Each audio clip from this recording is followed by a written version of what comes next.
Welcome to the greatest podcast in sports betting entertainment. My name is Tanner Kern, certified G bonafide stud, and you can't teach that. And this right here, this is G Money Grant Mitchell. Today we are talking about how the Ravens suck at football. We're talking about our favorite spread picks. We're talking about Thursday night football, and you can't teach that. Bada boom, man, the people in the room. G Money Grant Mitchell, how you doing? I'm doing really good. I'm still upset with the Ravens, but wasn't the worst loss of the weekend. The worst loss, undoubtedly, Rams plus 3.5. Got a chance to win outright, kicked the field goal at the last second, blocked return for a touchdown. One of the biggest backdoor covers in the history of the NFL, as far as I can remember. Yeah, that's one of those that you say I'm never gambling again after losing that kind of game. I can't imagine. Like, I did not play Rams plus 3.5. I had Rams 10.5 in a teaser. So I felt good about that one. But as I'm watching him run down the field, I'm checking the numbers and I'm doing the math in my head. Like, okay, I'm still good, right? I'm still good. Because that was a jarring series of events. And the Rams gave that game away 100%. They gave it away.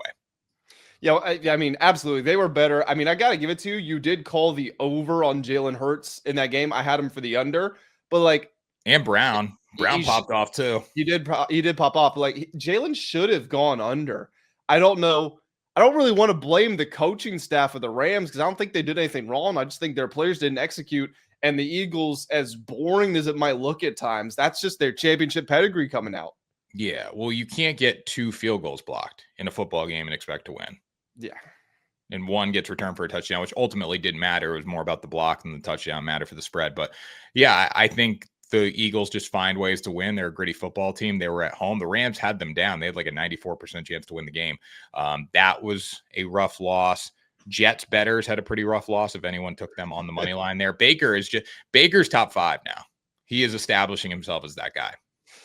Top 5 might be a stretch, but it might not be. He's been really good. He was top 10 when we did our quarterback rankings. You had him. Do you remember where you had him? Do you have him like 8, 9? I had like 7, 8, I think. Okay, and I had him either 9th or 10th. So we both agreed he was in the top 10. But like, yeah, man. I mean, Mahomes is always going to be Mahomes, right? But if we look at the way he's played in the regular season the last couple of years, he's not in that Lamar and Allen territory. Burrow's out for the year, so you kind of got to take him out of this. So that does kind of open up some spots. Lamar is hot garbage, Grant. He is all these quarterbacks are reverting to their terrible selves. And Lamar is one of those guys. And he's done that consistently so far this season.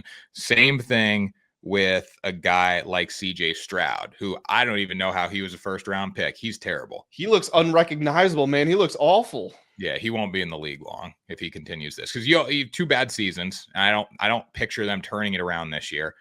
And then you go year 3, another bad season, or year 4. What would be year 4 for him? Like, you can't afford to have a quarterback like that. So I don't think Houston's going to have CJ Stroud as their quarterback for long, based on how he's playing.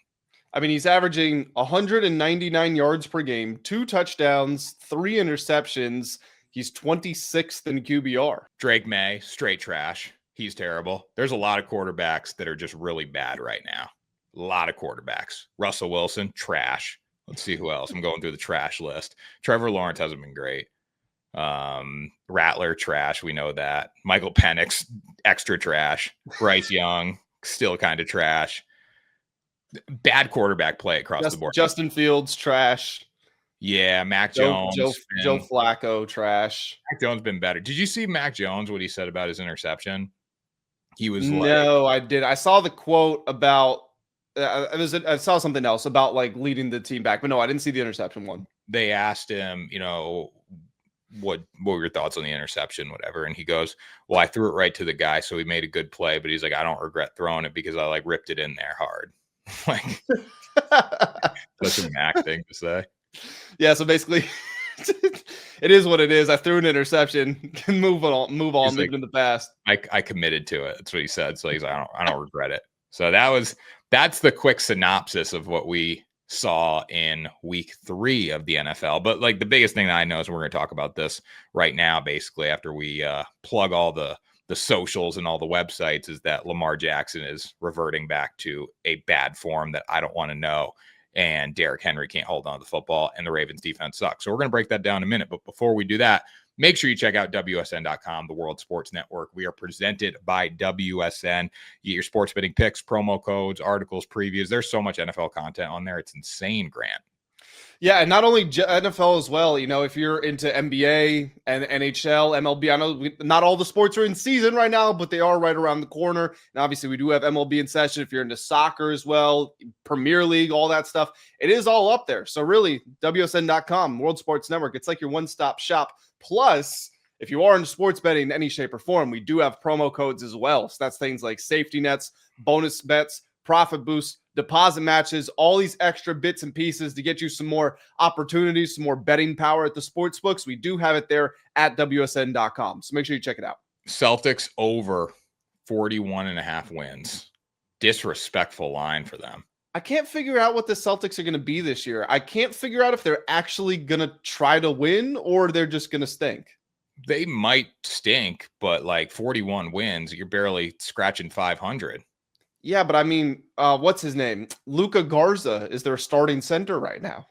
That's fine. Jaylen Brown, they're in better shape with Jaylen Brown than a lot of teams are with the other guys they got. So I feel pretty good about it. 41.5 wins. I'll take the over. They're a 45 at least win team. Well, let's not talk about basketball right now because that's not in season. No, but I just wanted to let you know that disrespectful line for my Celtics. Yeah, let's talk about the Baltimore Ravens. Lamar's trash. There's no other way to say it. He looks my biggest issue last night was the fact that where are the designed runs with Lamar Jackson? Because obviously he wasn't seeing the defense very clearly down the field. He thinks he can break everything, but he was deciding to run too late. And if you're going to have Lamar the pocket passer, he's just got to learn to throw the ball out of bounds. Like that's kind of where we're at. You can't have it both ways where he's trying to scramble and take off. But now he's a pocket passer, so he's holding on the ball too long, and then he tries to take off. Like it's one or the other. You're either taking off and going when you don't see what you like in the secondary, or you are throwing the ball away. And we're kind of playing in between right now, Lamar, and he seems confused. Yeah, it's funny because Lamar in this game goes for 288 passing yards. He like a total yards. He's at like 320, 3 touchdowns, no interceptions, QBR of 69, which is still really high. I want to say him and Josh had maybe like 74, 75 last year and that one MVP. So it looks like a really good game for him. And in some ways it was like he scored 30 points, whatever, you get these numbers, et cetera, et cetera. But to your point, it is kind of the nuance of that. And Lamar is a deadly pocket passer and Lamar is a deadly runner. But the problem was he seemed a little unsure of what he was supposed to be at certain moments of the game. And when he was running, to your point, it was like he was a split second late. And then when he decided to run, there's never a thought, I'm going to throw the ball away. Because he knows he's such a special athlete that he knows he can break most of the tackles more times than not. But on this particular night, the Lions did a good job of keeping him corralled, and he wasn't able to break out of those. So he takes 7 sacks, loses 55 yards. And that's a big part of this game script. Also, a huge issue I had was the red zone play calling. It was the 4th down, the one where Lamar fumbled it while he was trying to stiff arm and he ends up recovering it at the 20-yard line or something, but they're down at like the 5-yard line or so. You call a rollout, which I hate QB rollouts because you've already eliminated half of the field. We're only playing on one half of the field now, and it was to the field side or the boundary side. So it's a condensed field in the red zone from like 5-10 yards out with half the field eliminated. Where are you supposed to find a window to do anything with the ball? So, of course, Lamar doesn't have anybody to throw to. Of course, the Lions get penetration on him. That play blows up. Then on their next trip to the red zone, they do a running back toss to Derrick Henry with a throw to the end zone. You're the Ravens here. You have Lamar Jackson, who's a 2-time MVP. You have Derrick Henry, who's arguably the most unstoppable running back in the NFL. You have a solid offensive line when it comes to run blocking. Why are you not? You have great red zone threats with Mark Andrews. Why are you not just doing your more standard play calling? Why are we reverting to these trick plays that are supposed to confuse the defense, but really just end up confusing the offense? Well, they had no answer. That's kind of why. That would have been my guess. And also, too, when you look at how the game went early on with Lamar Jackson, like that series you're talking about where the rollout happened. You ran the ball 3 times with Derrick Henry and you got stuffed on 3 separate occasions. So that kind of puts them in a hole. I don't mind that series as much, but where's the run game with Lamar Jackson? Like let him cook a little bit. And I think that's why you kind of lose the confidence. The Lions have 7 sacks last night, I believe. They were all over Lamar. And it's hard to sack a guy like Lamar Jackson 7 times. So like that is credit to them staying in their rush lanes and all that. But when you're getting sacked that many times, how do you slow it down? You got to get quarterback run involved. There were no quarterback designed runs. And Lamar is better with designed runs. That's it's as simple as that. I know he can throw it all over the field. He made some good throws last night. He made some really bad throws. But in a situation last night where he has not a lot of time to throw the ball down the field, let him take off, add the extra element in. Now you're defending 3 things instead of just Derrick Henry run, Lamar Jackson pass. You're defending Lamar Jackson run, pass, and Derrick Henry, who also needs to learn how to hold on to the football. This is embarrassing for the Ravens right now. Yeah, and Derrick Henry's never had a fumbling issue either. And for somebody who's such a massive man, like I'm sure Derrick Henry can bicep curl more than pretty much everybody on the field. Maybe aside from a defensive tackle, just tuck that thing tight. Don't let it loose. My biggest issue was after he fumbles, he goes to the sideline and he like throws his helmet on the heater. Like, what are you doing? This isn't like you shouldn't be frustrated over this. Like you are the one who caused this. This is nobody else. You can't hold on to the football. People should be throwing their helmets at you, Derrick Henry. He also fell when he threw it, which is because he's not being an athlete right now because he can't hold on to the damn ball. But like everyone should line up and throw their helmets at Derrick Henry for how his play has been lately.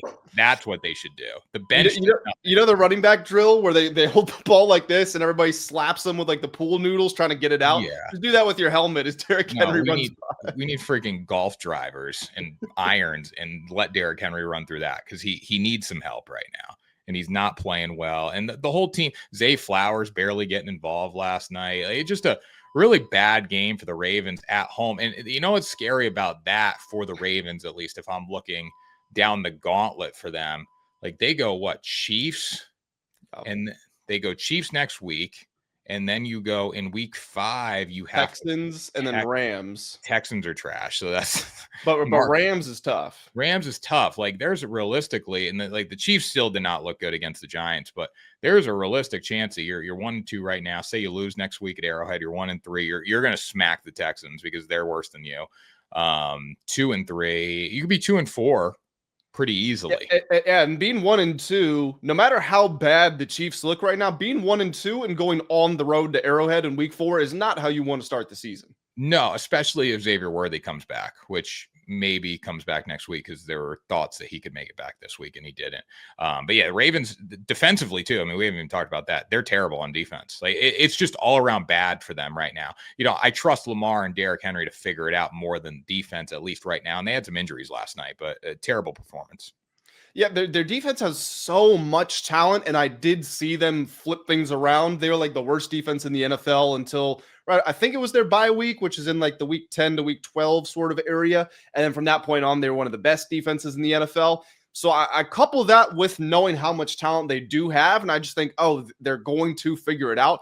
But I expected them to start the season a lot better because they did make those changes. They did go through that learning process last year. So it's like, okay, let's roll that over. And even if we do start slow, maybe we're like an average defense and we pick it up. And I get it. They played the Bills. They played the Lions. Very high scoring offenses. I understand that. But you still have to get stops. And like, if you want to win the Super Bowl, you want to go to the Super Bowl, you're going to have to beat these teams. These are the teams that you have to beat. And when you have Roquan Smith and Marlon Humphrey and Kyle Hamilton and Nate Wiggins and Malachi Starks, and you run through the roster, and I get it, Matabuki wasn't there and Van Noy wasn't there, but even still, you have the talent to do something. And like giving up a 72-yard run to David Montgomery, how do you keep Jahmyr Gibbs corralled and then David Montgomery is the one who breaks a big play? Jamison Williams only caught 2 balls, but they were like the first 2 plays of the game where he gets 40 yards just like that. It's just things like that where those explosive plays, you saw with the Bills in week 1, you can't have that if you're going to be a contending team. No, they got mauled. And I personally think right now, at least, the Detroit Lions have a better chance of winning the NFC than the Baltimore Ravens have at winning the AFC at this point this week. And I've changed my opinion on that. I think a lot of people lost faith in Detroit after week one. They're a good football team. Like Green Bay, they're overhyped right now. I'll say that straight up. And then when you look at the AFC, Buffalo's going to be good. We know that. But Kansas City, like we're forgetting that Lamar and Josh cannot beat Patrick Mahomes in a playoff game. So like that just still maybe one of them will get him this year. I don't know. But if Lamar goes on the road to Arrowhead in a playoff game, I'm taking Patrick Mahomes. I don't care what the Chiefs look like. No, this is the year the Chiefs fall off. This is their step back year. They may fall off, but you're telling me they're not going to win a divisional round game if they get it? If they play Lamar and or Josh, at least one of those two quarterbacks will beat the Chiefs this year. I think so, but Josh is more likely to win than Lamar because Lamar in the biggest situations has been terrible. And also, too, the Lamar turnovers are so bad. He like last night when the fourth down play, that play was dead in the water. And I know you got to make a play, but like those are his turnovers. It's not just it's not like, hey, fumble and lose a couple yards. It's like the fumble and the ball rolls 15 yards back, or we throw the bad pick and it's returned. Like it's not just like fumble, interception. It's I'm trying to do so much with the ball that it causes the ball to go 20 yards closer to where the other team has to score. Yeah, he rarely turns the ball over, but you're right. When he does, it's head scratching. It's like, well, I haven't seen that before. I haven't seen that this year. Like you said, he's stiff arming a player while trying to throw the ball and it ends up squirting backwards 20 yards. And I don't want to say he's lucky because he made a good play to recover it, but had he not recovered it, it's a touchdown going the other way. Yeah. I don't know, Grant. I don't know if the Chiefs fall off this year. I think they will fall off, but like, I'm not saying they're a Super Bowl team. I can see them beating the Bills or the Ravens en route to the AFC Championship game, though. I think that so if I'm ranking the best teams in the AFC, I have the Chargers. This is not in order, but the Chargers, the Ravens, the Bills. I'm confident one of those teams beats the Chiefs in the playoffs. I'm also confident that the Chiefs get a big win over one of those teams in the playoffs. See, I'm not right now.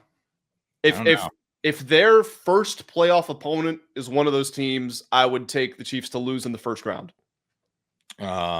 Maybe. We'll see. It depends what the Chiefs look like with Xavier Worthy and Rasheed Dale Earnhardt Rice over there. You know, like so we'll see. We'll see what they look like when those two guys get back. But so the Lions, you said that you think they're the best pick in the NFC right now. I think they have the most value at 6-1. I mean, just the problem with the Lions is everything has to go right for them. Like Dan Campbell is rolling the dice every single drive of the game. So one fourth down stop can hurt them. I think defensively, if they play how they did last night, just as far as getting a pass rush, they're really hard to stop. Green Bay, Jordan Love's not that guy. I'll say that right now. Jordan Love's not that guy. Philadelphia is good. Philadelphia is really good. There's no reason Detroit can't beat them, though.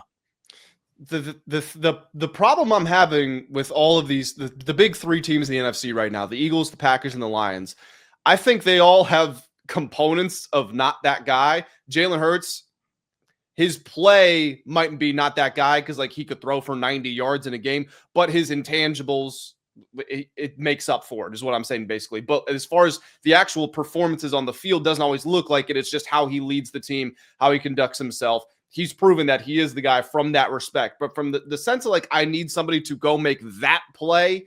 I don't look at Jordan Love. I don't look at Jared Goff as being the guy to go do that. So I'm kind of with you that the Packers might be overrated from that respect, but I don't think the Lions have that guy either. I don't think the 49ers have that guy. I think if we're going down the list, I think we get to like the Rams and the Bucks where I say, okay, maybe they have the guy. Bucks could be a sneaky pick to win the NFC. Now we're going to talk about our spread picks. I do think the Eagles are kind of going to smack the Bucks around this weekend, but there's no reason if the Bucks get a good draw, they can't win the NFC because of the receiver talent that they have defensively. They can hang in there, and Baker's been a dog. So yeah, I think the NFC is wide open right now. I don't necessarily expect Philadelphia to win it. I really don't expect Green Bay to win. And I think that game against the Lions was probably the worst thing that could have happened to the Packers because it just took them from, the bottom to the top. And then they pounced on the Commanders too. Yeah, but like that Commanders team did not look good that night.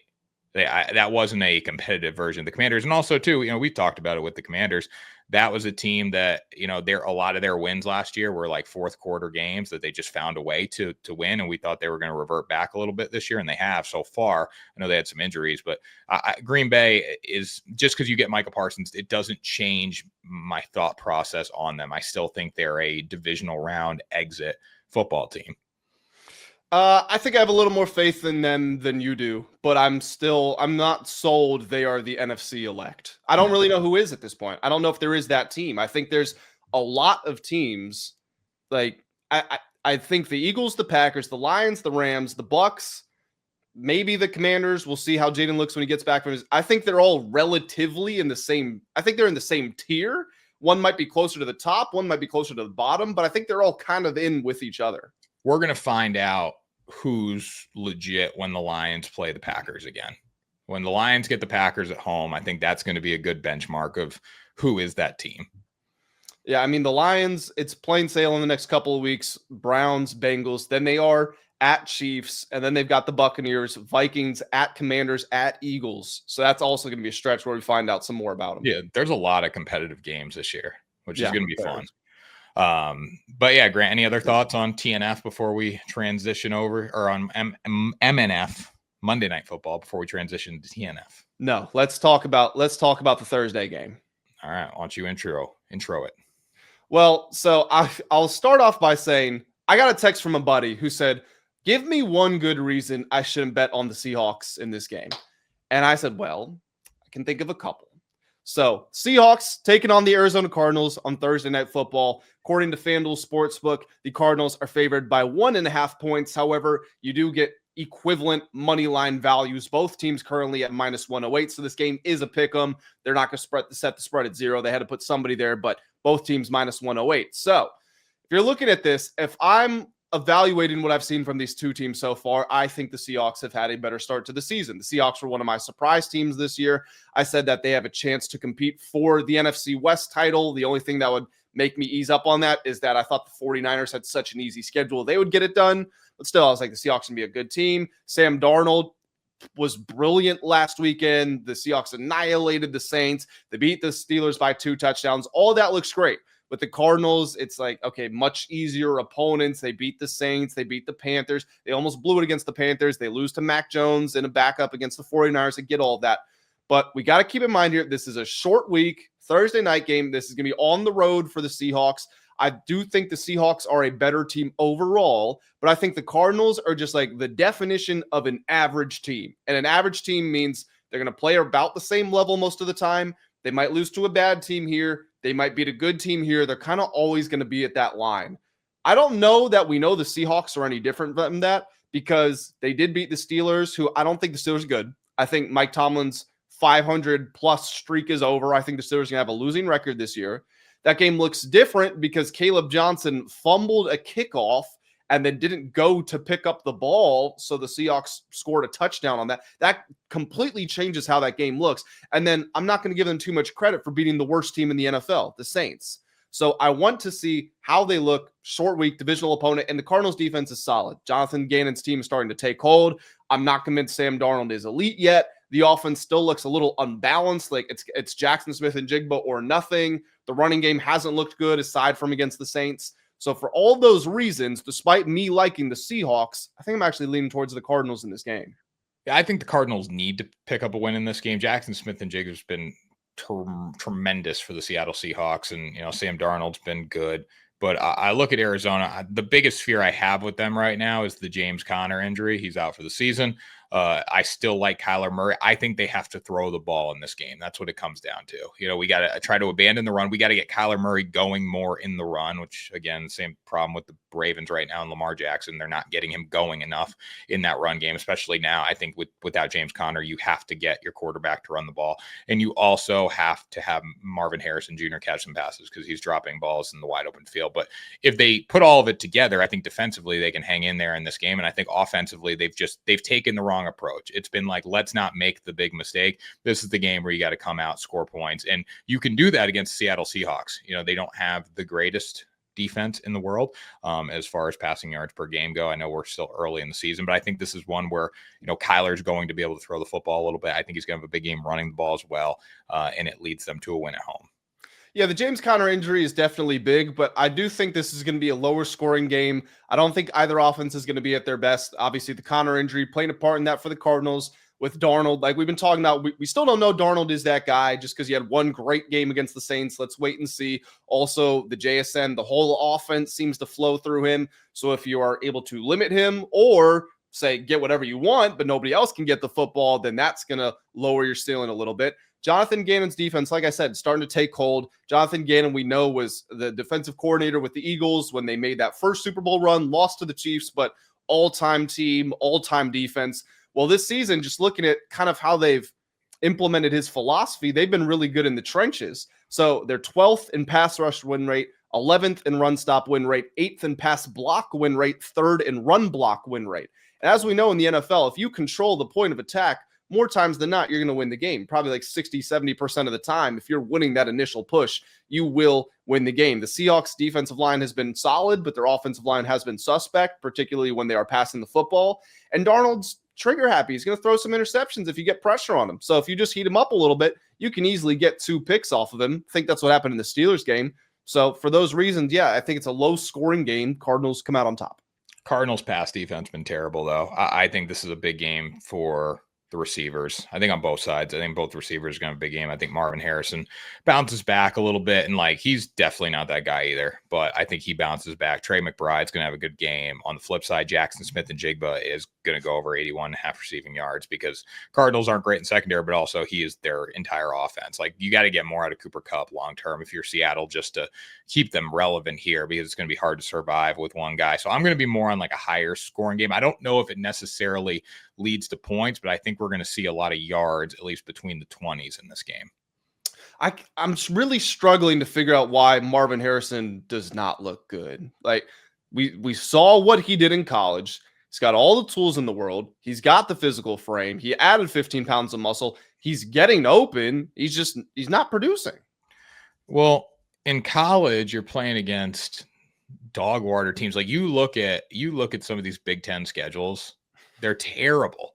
They play 6 cupcakes in 2 hard games. I don't know if that plays into it. I mean, 6'3", 220 really has not looked good last year. 62 receptions, 885, 8 touchdowns. Let's see what he did in college. So he had 12-11, 12-63, 14 touchdowns. He was great at Ohio State. I also think too, and I hate to say this, I'm not saying he wasn't worthy of being a first-round draft pick, but your last name means so much. Yeah. It means so much. And he probably is still a first-round draft pick. He's 6'3", 220, putting up 1,200 yards at Ohio State, but your last name means so much. We're seeing that with Arch Manning. Yeah. And Arch is going to be better. Arch is getting that Sam Houston game. I love that. Oh my! I bet you do. Running over and flexing on a future car salesman. Just quick segue here with the Texas Longhorns. I think you need that though. Usually I would say no, I don't like that, but right now for Arch Manning, he needs to do that. He needs to play with some confidence, because if you start to play with confidence, he's going to be better and better. I don't agree with Texas's Twitter. The Texas football Twitter posting it all week, Arch aura. They did that multiple times with this shit. That's embarrassing. But as far as just Arch, I think we're good there. I think he's going to start being better. I think he needs to play with a little swagger like that. It doesn't matter who it's against. You see his mom called him out. She said she didn't like that he did that. Yeah, I did.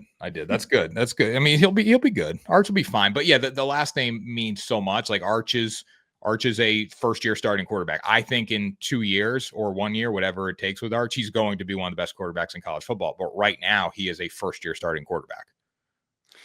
So getting back on track here with the Thursday night game, let's talk about some props and some other picks. Well, actually, first of all, you're taking the Cardinals money line? Is that correct? I'll take the Cardinals money line. I don't feel good about it, but I'll take the Cardinals money line. I think it's a good live betting game. This kind of strikes me as the Arizona-San Francisco game a little bit. There's going to be moments to live bet either team, so whatever you like, I would just wait and see, but I'll take the Cardinals.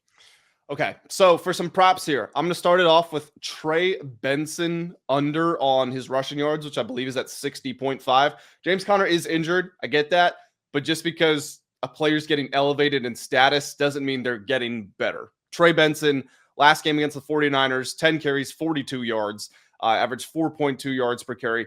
This is only his second season. As a rookie, he had 63 carries for 291 yards, 4.6 yards per carry.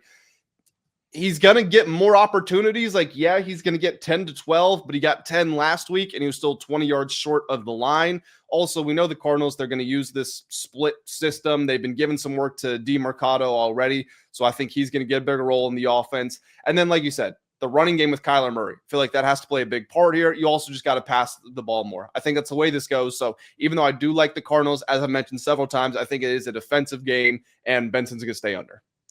I like that. So my first prop here is going to be, I want to say Marvin Harrison Jr. over, but I'm going to go Jackson Smith and Jigba over. I'm more confident in him to hit 81.5. The Cardinals secondary has not been good this season. When you look how Seattle plays offensively, it's literally one guy, Jackson Smith and Jigba. I think Cooper Kupp, like I was saying before, has to get more involved moving forward. But as we've seen it so far, JSN has just been a machine. So I will go JSN over the receiving yards. Okay, fair enough, but never a bad time. JSN, you remember the meme of him after the Rose Bowl, I think it was, where he had like 360 yards or whatever?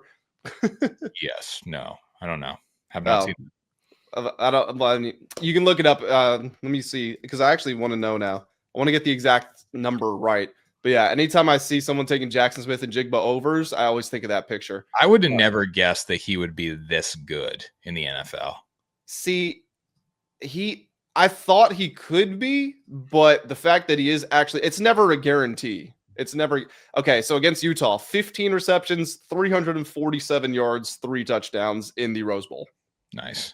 Yeah, I liked him coming out, and obviously the rookie season didn't go the way he wanted to go because of an injury, but I thought he was going to be like rookie of the year sort of vibes, but I didn't think he'd turn into one of the best receivers in the NFL right now. And it's still like, I don't look at, the problem is like when you play in Seattle, I don't look at you as one of the best receivers in the NFL. I can't, like DK Metcalf, I never could look at him as one of the best guys in the NFL because he plays in Seattle. See, I've always believed DK is a little overrated though. So I think that's different. But I still will never believe JSN. Like he kind of strikes me at, he's going to be like an Amon-Ra St. Brown guy. Like he's one of the best, but like he doesn't come to mind because like he's not a diva.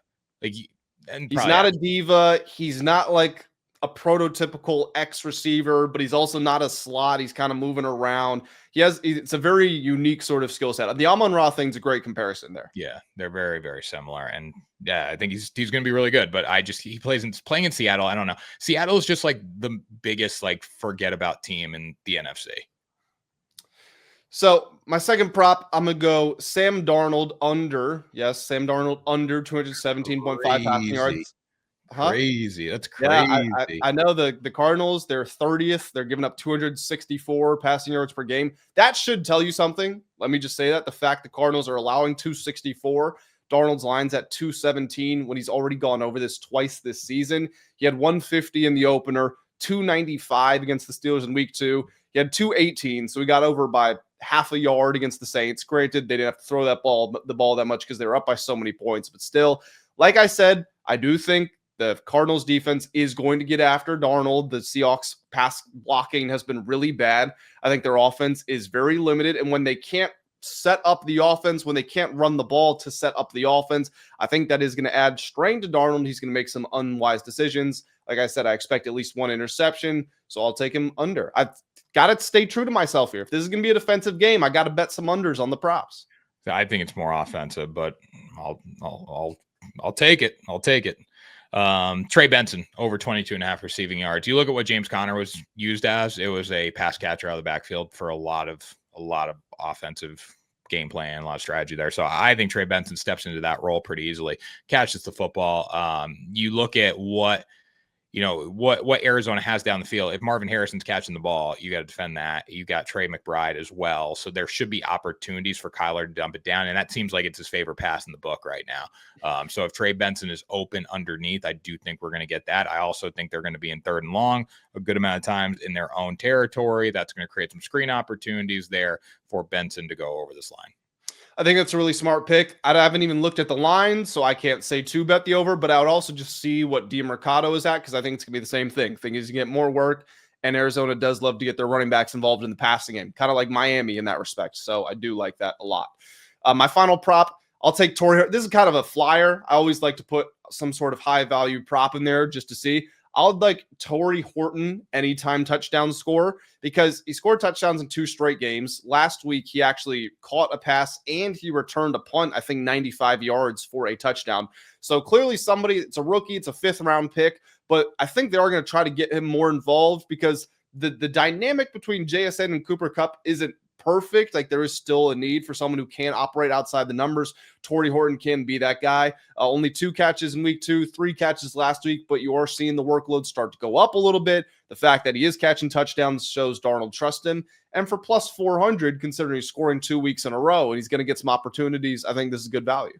Yeah, I like that. It's a good play by you. It's almost 4-1 here. So it's a nice play. I don't know if it's going to happen, but you like these long shot touchdown scores. So yeah, I mean, I took Rashad Bateman anytime touchdown last night, and that cashed in first quarter, second quarter. So yeah.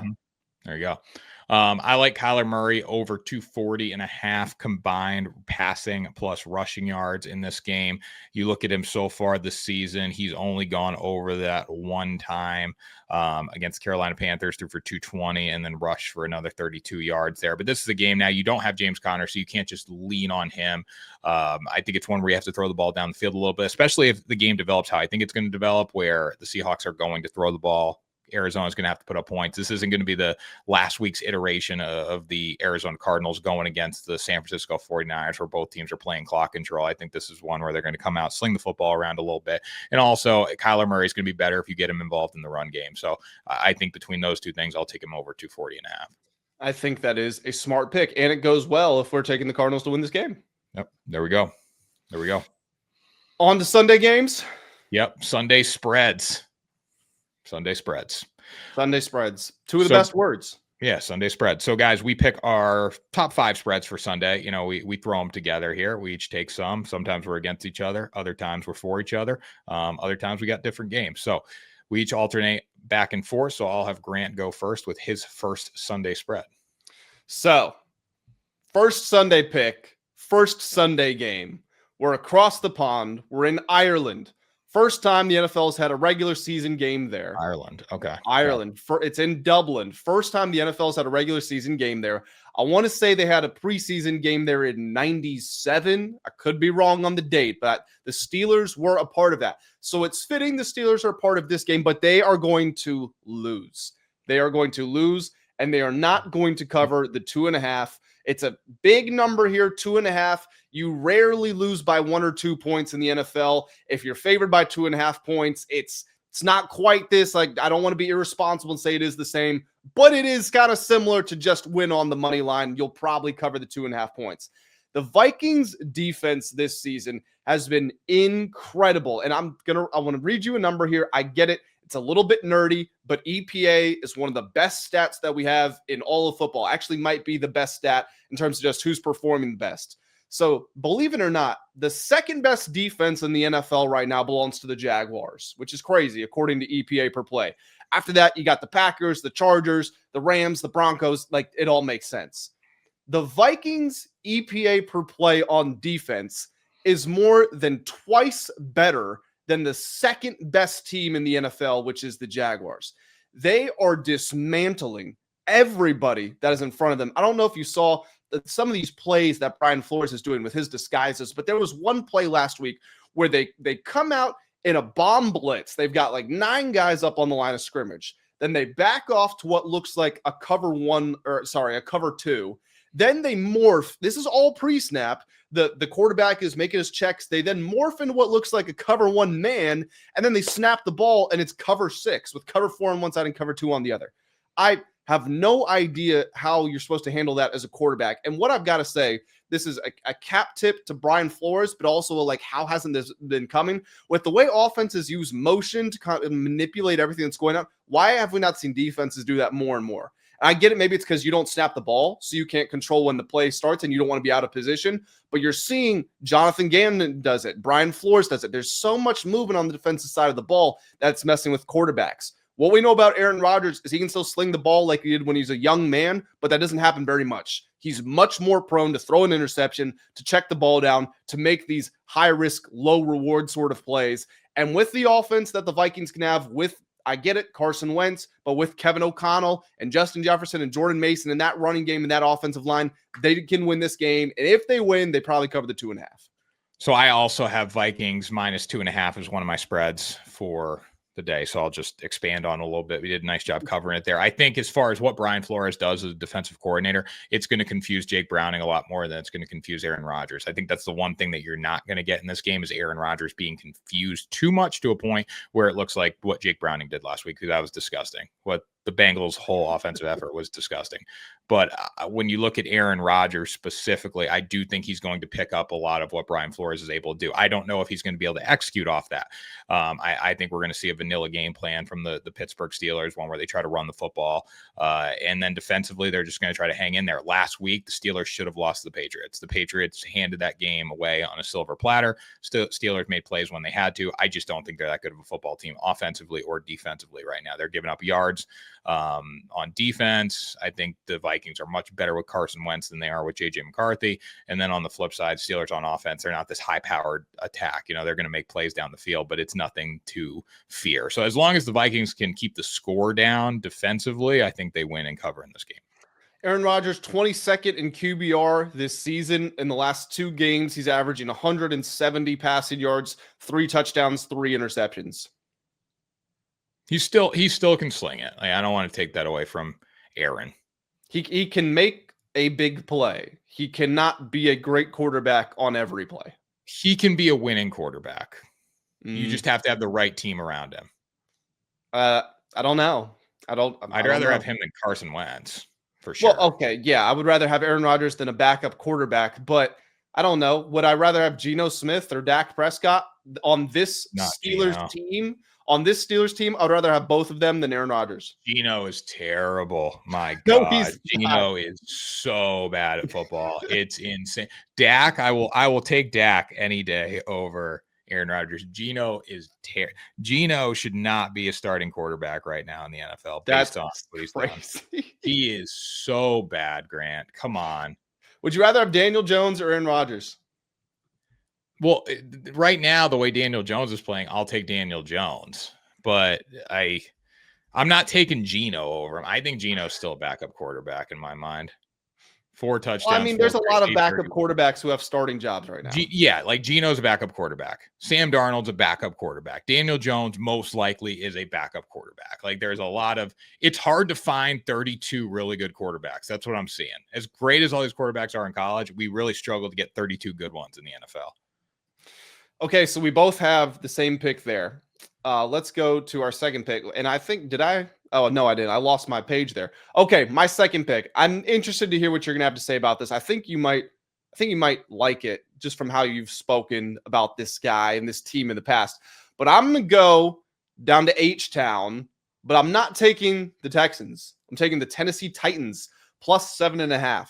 So back to EPA, which I get. It's not the most accessible stat in the world, but you guys got to trust me. Probably the most representative stat that we have in football.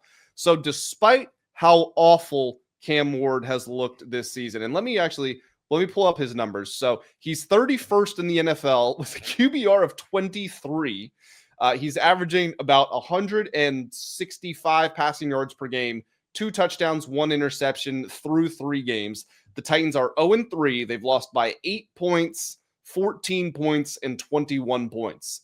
So I'm not trying to paint them out as these world beaters. However, despite how awful their offense has been, they are 31st in EPA per play on offense. The Texans are 29th, so they are barely ahead of them. As far as staying ahead of the chains, these teams are nearly identical. Houston does have a better defense, but their defense is just about average, whereas the Tennessee Titans defense is bad. But if you got a bad offense, then how are they going to get past a bad defense? I think this is, once again, a low-scoring game between 2 offenses and 2 quarterbacks that are struggling.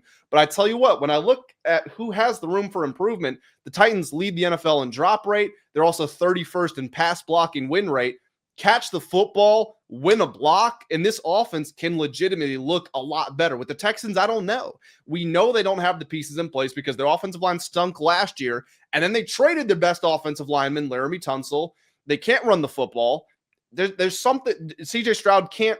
The drills where you throw the ball into the net, he must be terrible at those because he can't hit open guys in the middle of the field. There's something broken about this team right now. So I'll take the Titans they can lose by a touchdown and they can still cover this spread. D'Amico Ryans, not a good head coach. That's what we're seeing. Okay. It's on the head coach, first of all. If you gotta he's a defensive guy though, and their defense has been noticeably better ever since he got there. Yeah, but it's not about your defense being good. It's about running the organization well. And they're not. I think more than anything, I think some of their roster decisions, and that the GM bears responsibility for that too. Their roster decisions have been questionable to me. I don't know what. Well, I don't know why. So they get Christian Kirk, right? Which, okay, I get it. What's his name? Tank Dell has an injury, need to replace him. But they get Christian Kirk, and then they draft 2 receivers in the second round. I think both in the second round or second and third round. You have one of the worst offensive lines in football. You trade your best offensive lineman. You don't replace anybody. Why are we not trying to rebuild that? I mean, I think Christian Kirk also was not great last weekend, but I would have thought Christian Kirk would have done a little more. They just can't throw the ball. Nico Collins is limping out there basically half the time. Like he's been good around the red zone, but he's not Nico Collins is not what we're expecting out of a 26-year-old feature receiver by any means. Yeah. I think offensively, once teams got tape on CJ Stroud, it was over. He hasn't been able to adapt much. I don't know. I think GMs and head coaches should be paired, and obviously they're the first to go. And then the quarterback situation. I mean, there's no excuse for CJ Stroud getting worse, and that's when I think it's on the coaching staff. I'm not just saying him, but you're the one who brings in everybody. And when a head coach gets fired, they all go. It's not just one. No, we're past the sophomore slump now. This is year 3 for Stroud, and it looks like his worst year. Yeah, so I like it. I don't think the Texans can beat anybody by 7.5 points. I think that's impossible. So I do think that's a good bet for you. Okay, cool. Let's hear your pick. All right, so my pick, we're going to go to Foxborough, New England, Boston, Patriots. Take the Patriots minus 5.5 against the Carolina Panthers. I look at this game. This is served up on a silver platter of how much do you care? How much do you care about winning football games? Because when you look at the New England Patriots right now, they didn't care last weekend. They didn't protect the football. 5 turnovers. That was disgusting. Vrabel had, a lot of good things to say after the game. He talked about how you can't turn the ball over and how they're going to be better. And, Ramondre Stevenson fumbling inside the 5-yard line, having the ball multiple times inside the 5-yard line, getting no points. Like that's one that it just does not sit well with you. That's one that when I'm the opponent of that team the next week, I should be scared for my life because they're going to come out and kill us.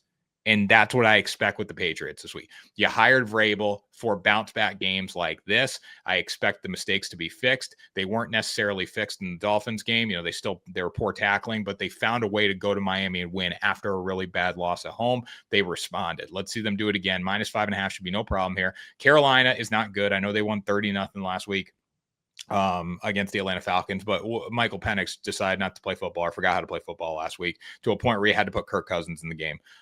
So it's just a spot where I think this is a prime bounce back spot for the Patriots. Drake May needs to learn how to control the football, hold on to it. Ramondre Stevenson's got to be better. Get Travion Henderson in there. Get Ramondre Stevenson off my football team. And I think the Patriots go in and cover 5.5. Defense played really well in the second half against the Steelers. If they bring that early in the game, they're going to be just fine. So this did not make my list of picks. However, this is my pick for this game, as you know, and hopefully the audience knows by now. If you don't, then make sure you pay attention here. I write spread picks and descriptions and previews of every single game every week throughout the NFL season over at WSN.com. I haven't finished it for this week, but I have gotten to this game, and I did end up taking the Patriots minus 5.5. One thing that I wrote down was both these teams are wildly inconsistent. But for the Panthers, it's very game to game. With the Patriots, it's drive to drive. In other words, they might fumble on the 1-yard line on this drive, but on the next drive, they're probably going to score a touchdown. And then they might throw an interception, but then they're probably going to drive the field and score a touchdown. With the Panthers, I don't know that they're going to score 10 points in this game just because I I have no clue. That team that scored that 130-0 last week, I know they're not showing up. I know that much. But do I know they're going to get to 20 points? No. Do I know that they're going to get to 10 points? No, I don't. And even in that win last week, it's not like Bryce Young was making these plays to make you think, oh, this is a franchise quarterback who can go on the road and win us games. No, they are so incredibly high right now after that victory that they're going to start to come down, and the Patriots are going to be pissed. Like Vrabel is probably, he might have them running, he's going to have them running hills with weighted vests. I don't know what he's going to. I don't know what he's going to be doing. That. This is the NFL, Grant. He's not going to be. This isn't Division III, okay? But I'm sure he's going to have them ready to go. Yeah, he's going to inflict some sort of cruel and unusual punishment on them, and that they could have won that game. Let's make that clear. If Pop Douglas doesn't run backwards on 4th and 1, they're on like the 30-yard line with a chance to tie that game after they committed 5 turnovers. Well, so the Pop Douglas play, like Drake did not put the ball where it needed to be. He kind of threw the ball backwards, but how dumb. There's multiple dumb aspects of this play. It's not Pop Douglas. It's Demario Douglas. Nobody can have a name as cool as Pop Douglas until they learn how to run forward. Okay. So sorry. Drake threw it back. First of all, we have to run the route past the sticks by default. The route should never be run behind the sticks. The ball should not, 4th and 1 game on the line. We cannot run a route behind the sticks. I hate when coaches do that. They do it too much. And I don't think this play was designed to be past the sticks. The play call is probably, hey, Pop or Demario, get to the sticks and turn around and throw the ball, not a yard in front of it. Then he could have literally just fallen forward. The screenshots don't necessarily do it justice because there were guys coming in pretty quick. But if he just falls forward, chances are he gets it. He tries to run backwards. It was the dumbest thing ever. The Patriots Twitter was electric. It was like, get these terrorists off my football team. That's what everyone was calling these guys. Between him and Ramondre Stevenson, they're just trying to cannibalize the game. Why are they not giving Travion Henderson the ball? I don't know. They probably will. It was like last week. It's okay. Ramondre fumbles. All right, let's bring in Gibson. Gibson fumbles. All right, let's bring in Travion Henderson. It's like we're just rotating through. You run till you fumble. But Henderson's the best. I think he's the best running back they have. He's the best in pass protection. He's the best. He's probably the best receiver. It's either him or Gibson. And I don't think he's ever fumbled, or maybe he's like only fumbled one time at Ohio State. If ball security is an issue, give the ball to Travion. I liked what he said. I like what Ramondre said after the game, though. Vrabel was like, we need him. And then they asked him about that. And he's like, well, if I can't hold on to the ball, I have no value around here. You're right. Like, send you to Canada. That's the solution. Yeah, send him up to the CFL and see if he can hold on to the ball up there in Algonquin. Okay. My third pick. I'm going to roll over and be a homer, Tanner. I'm going to take the Commanders -2.5 at the Falcons. I get it. There are going to be some overreactions to the Falcons because of the loss last week. I'm not picking this because I think the Falcons are a terrible team. I'm picking this for a couple of reasons. Number one, the Commanders have proven they can win with Jaden Daniels or with Marcus Mariota. And that's not me starting any conversations about is Jaden overrated. I'm just saying the system they have, it translates well to the backup. And that's something like when you look at Lamar Jackson, if he goes down, Cooper Rush is coming in. What sort of carryover does that have? None at all. With the Commanders, they can still play their brand of football. You saw some changes on the offensive line. They changed out both their guards. What was the result? They ran for 174 yards in the first half, averaged 10.2 yards per carry. So that was a big success. The Commanders lead the NFL in pressure rate, which is a big deal for me because Michael Penix Jr. is the most inaccurate quarterback in the NFL. I think it's him and Caleb's number 1 and 2. And if they're actually benching him and they're actually putting Kirk Cousins out there, Kirk Cousins can't move. So the Commanders are going to get like 7-8 sacks in this game if they decide to stick Cousins out there. So I do think this is a bounce back spot for the Falcons. Like, I think they will keep it close, and the Commanders defense has given up big plays, but I think they will win this game. And just like I was talking about earlier with Vikings Steelers, if you're favored by 2.5 and I think you're going to win, chances are I'm going to take you to cover the 2.5. Yeah, there's no bounce back in the Atlanta Falcons. This team's done. I think especially, too, as people see the Bucs get stronger and stronger and continue to win, there's no bounce back for the Falcons. They're going to be a middle-of-the-road team, just like the Carolina Panthers in the NFC South. And then the New Orleans Saints are obviously terrible. So I think as people see the Bucs win, I think we're going to see teams lose hope. And this is one of those games where Falcons may bounce back. I just don't think it happens. I don't think they're in a spot to bounce back. Yeah, when I say bounce back, I think they'll play better than 30-0. Yeah. They'll play harder. Okay, so my next pick, I'm going to go with the Detroit Lions -8.5 against the Cleveland Browns. Cleveland is going to Detroit. Again, we've seen it the past 2 weeks, these big spread numbers against the Cleveland Browns. Obviously, it worked out with the Ravens playing against them. It did not work out last week against the Packers. Packers were in a position to cover in that game, though. Like, the Packers had the game totally locked down. Bottom line is Cleveland's defense is fantastic, only giving up just over 200 yards a game, the best in the NFL right now. But on the flip side, we've seen what Detroit can do offensively. And over the course of a game, Cleveland can't hold them scoreless. That's what it comes down to, especially at home in the dome. I think this is one where we see, Cleveland get their doors blown off late, kind of like we saw in the Ravens game. It was close for a while. It looked like the spread was going to be questionable, and then the Ravens just, took over the game. And Detroit's defense also, I mean, if they get the pressure that they did on Lamar Jackson, if they get that on Joe Flacco, the Browns are not going to be able to hang around this game in any aspect. So it might be close for a quarter. If you like the Browns, I would take a maybe first quarter spread as the game gets adjusted. But what the Lions have done offensively in the past couple weeks after a really rough start has been impressive. The play calling's been much better. They have weapons all over the field. They can match the physicalness of Cleveland. This is a spot where I really like 8.5 points. Yeah, so I don't have a pick for this game, or at least it didn't make my 5 picks here. So I'm not going to try to sway the audience one way or the other. I will just say everything you said makes sense. I really can't refute any of that. And if we get down to a talent differential, like we know where we're going with this. We know that Jared Goff, got to give him credit. Jared Goff was good on the road, which is a big deal, but he's been even better, a lot better at home in the dome. So yeah, we'll see. I think that's probably the right side of it. Haven't made my pick for that game for WSN, so I don't want to put anything out there, but can't really argue anything you said. All right, let's hear it. My 4th pick, I'm going to take the Jaguars +3.5 on the road against the San Francisco 49ers. So Brock Purdy has a chance to be back. If he's not, and it's still Mac Jones out there, it makes me feel even better. This is the thing with the 49ers. They're 3-0, but their wins, you get a 17-13 against the Seahawks in week 1 on a last-minute drive. You get a 26-21 against the Saints, who I think are going to have the first pick in the draft. And then you get a 1-point win as time expires against the Cardinals. So this is a 3-0 start, but it's a 3-0 by the skin of your teeth. The advanced metrics don't really like the 49ers so far. Nick Bosa just lost for the season, season-ending knee injury, I believe it is.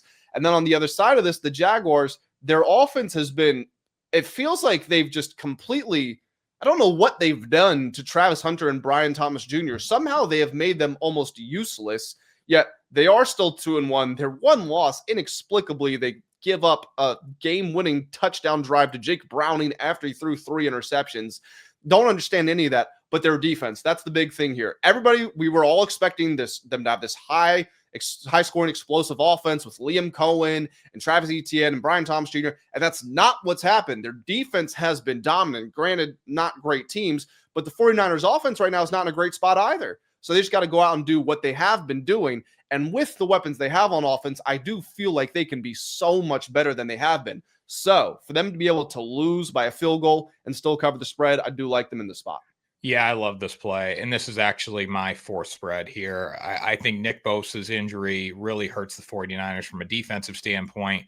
And then offensively, when you look at San Francisco, they're just kind of playing clock control, running the ball with Christian McCaffrey, getting to him out of the backfield. If there's a spot here where you just say, hey, we can't let somebody beat us, it's Christian McCaffrey. And if you key on him, I don't think the talent around him right now in this current iteration, outside of Ricky Pearsall, is good enough to put up enough points to win by more than a field goal in this game.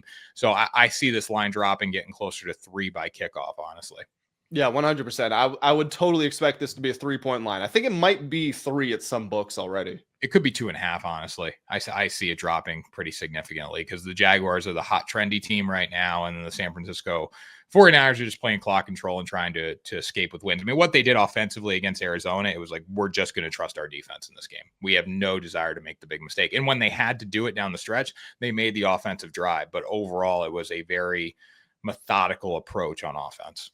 And if Brock Purdy comes back, I think Brock Purdy is better than Mac Jones, but what sort of difference is that going to make? In the opener, which is what Brock Purdy played, he's 277 yards, which is good, but 2 touchdowns, 2 interceptions. The offense scores 17 points, and it takes a game-winning touchdown drive with 1 minute left in the game to do it. So how big of an impact is that going to have? Probably not that big of one. Their approach with Mac Jones and Brock Purdy is pretty similar. Again, Mac can make throws down the field to Ricky Pearsall. So can Brock. I kind of put them in the same area. Brock's better, obviously, but you don't really change your offense much between quarterback and quarterback. So I expect a similar look this week. My final pick, I'm going to take the Rams -3.5 against the Colts. Me too. We're taking those same games. Oh my God. There you go. Right. So this is actually, I think this is the one I'm the least confident in. I don't quite know, because I want to give the Colts respect. The Colts are the only team in the NFL that's 3-0 against the spread. Don't know if you know that. And they've been really, Daniel Jones is like the most efficient quarterback in the NFL right now. And you and I both have talked about for the last 2 years, Shane Steichen's a good coach. He just really hasn't been given anything to work with when it's Anthony Richardson or there was Flacco at one point and Sam Ellinger. It's like, well, they've played nobody though. They have not. They have played nobody. That is a big part of it. So with Jones and the Colts' metrics, we're at the point in the season where metrics do matter a lot for these spreads. So I feel like you're seeing that be accounted for. And with the Rams, I get it. They didn't start the year super hot, but they did still find a way to beat the Texans. They take care of business against the Titans. That's one thing the Rams have really struggled with. They've struggled to blow out bad teams. They did it there. And then the Eagles, I know they lost. That says so much more to me about championship pedigree and the Eagles having it versus the Rams. I guess like Stafford is there, but the core of the team has changed a lot since that Super Bowl win. The Rams were up by 20-something points in that game in the third quarter. They can go out there and they can beat the Colts and they can blow them out. They're at home. I think it's going to be a fast style sort of game. McVay's still, in my opinion, maybe the best coach in the NFL. So I like the Rams. Yeah, you look at how the Colts' one tough game went this season against the Denver Broncos, and Denver had an 82% chance to win in the fourth quarter. At one point, they were on the Indianapolis 26-yard line, 2nd and 1, 12 minutes to go in the game, and they ended up losing that, but they had an 82% chance to win.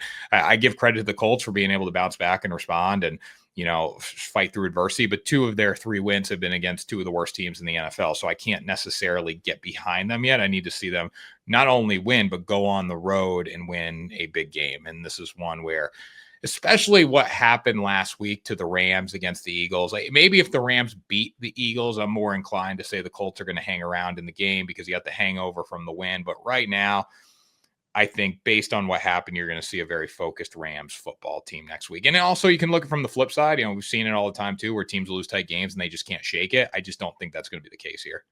And don't forget, the Colts win against the Broncos was a loss. The refs called leverage on it. There were 3 seconds left. It's a 60-yard field goal they missed. They call leverage, 15-yard penalty, 45-yard field goal, and they kick that to win. But without that, they lose by 2. Yeah. But still, it was what was the field goal, though? It was it was 60 and he missed, and then it became a 45-yarder. Yeah, 60 and he missed. So you didn't even need, problem is they didn't even need the Broncos didn't even need the leverage call. They didn't need to. 60 is a long field goal. You didn't need to go hit the center or whatever the leverage call was. Yeah. Sometimes you get to that spot and you're just desperate to make a play and it ends up hurting you. But yeah, that's, in hindsight, that was obviously the right thing. You could have just stood there and watched and you probably would have missed. Yeah. With rookie kicker too, I think, right? I don't know. He might be. I think he's a rookie kicker too. Let me see. But anyways, yeah, that's our pick. So we're on the same side of a lot of games this week. Yeah, so we both have the Rams -3.5. We both have the Jags +3.5. We both have the Vikings -2.5. And then I had the Titans and the Commanders. You had the Lions and who was the last one? I had the Lions and the Patriots. Patriots, yep. Okay. All right. That was our Sunday spreads, guys, and that's another episode of Ride the Line. We'll be back on Friday. Guys, that's going to do it for this episode of Ride the Line. Tanner and I appreciate you all being here. Before you click off, make sure you do hit that like button. It takes 2 seconds. It's the easiest way to support us. Hit the subscribe button as well. To the new subscribers, we saw you guys coming in after the last videos.